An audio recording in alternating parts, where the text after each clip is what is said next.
जय महाराष्ट्र मित्रांनो, मी मराठी 45 या चॅनलवरती आपल्या सर्वांचे स्वागत आहे। आजच्या व्हिडिओमध्ये आपण मंत्रिमंडळ महाराष्ट्र शासन यांच्या अंतर्गत एक निर्णय घेण्यात आलेला आहे, ते म्हणजे महत्त्वपूर्ण निर्णय आहे आणि दिनांक 3 सप्टेंबर 2025 या तारखेला हा निर्णय घेण्यात आलेला आहे।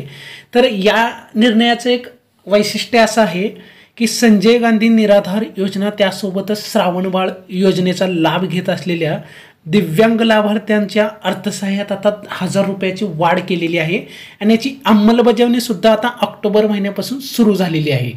येणारा ऑक्टोबर महिन्यापासून या योजनेचा मानधन घेत असलेल्या पात्र लाभार्थ्यांना प्रत्यक्ष अनुदानात वाढ करून देण्यात येणार आहे, असं शासनाकडून या मंत्रिमंडळात स्पष्ट करण्यात आलेलं आहे।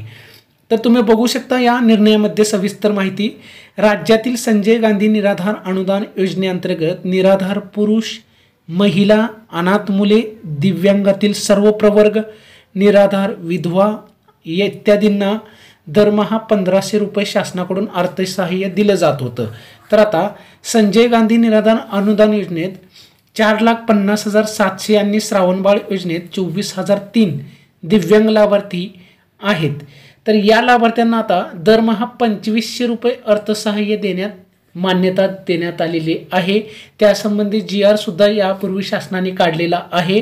तर आता हे अनुदान प्रत्यक्ष शासनाला अनुदान प्रत्यक्ष पात्र दिव्यांग लाभार्थ्यांच्या खात्यामध्ये ऑक्टोबर 2025 पासून देण्यात येणार आहे। यासाठी आवश्यक 570 कोटींचा निधी सुद्धा शासनाकडून मान्यता अंतिम त्यास निधी देण्यात आलेली आहे। म्हणजे ऑक्टोबर 2025 मध्ये जो 1500 रुपयाचा निधी येत होता प्रत्येक महिन्याला मानधन दिव्यांगांना संजय गांधी निराधार योजनेअंतर्गत आणि श्रावणबाळ योजनेअंतर्गत, त्याच्यामध्ये आता वाढ करून 2500 रुपये यायला सुरुवात होणार आहे प्रत्यक्ष ऑक्टोबर 2025 पासून। तर यास असा एक महत्त्वपूर्ण निर्णय शासनाकडून मंत्रिमंडळात घेण्यात आलेला आहे आणि नक्कीच या निर्णयाचा दिव्यांग बांधवांना, राज्यातील लाभ घेत असलेल्या संजय गांधी निराधार योजनेतील पात्र लाभार्थ्यांना नक्कीच लाभ मिळणार आहे। याचा जरी मानधनात कमी वाढ करण्यात आलेली असली तरी भविष्यामध्ये आणखीन वाढ केली जाईल शासनाकडून। शासन सकारात्मक आहे। तर आता नक्कीच प्रत्यक्ष अनुदानात वाढ करण्यात आलेली आहे। 2500 रुपये ऑक्टोबर महिन्यापासून भेटण्यास सुरुवात होणार आहे। तर ही माहिती आवडली असेल तर मित्रांनो चॅनलला लाईक आणि सबस्क्राईब करा। धन्यवाद।